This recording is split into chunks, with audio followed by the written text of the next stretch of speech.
Rajshree soul से सारे updates पाने के लिए बेल आइकन दबाइए।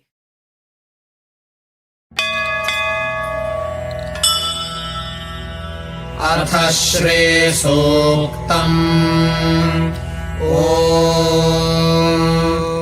हिरण्यवर्णाम् हरिणीम् सुवर्णरजतस्रजाम् चन्द्राम् हिरण्मयीम् लक्ष्मीम् जातवेदो महावः ताम् महावः जातवेदो लक्ष्मीमनपगामिनीम् यस्याम् हिरण्यम् विन्देयङ्गामश्वम् पुरुषादहम् अश्वपूर्वाम् रथमध्याम् हस्तिनादप्रबोधिनीम् श्रियम् देवीमुपह्वये श्रीर्मा देवीर्जुषताम्।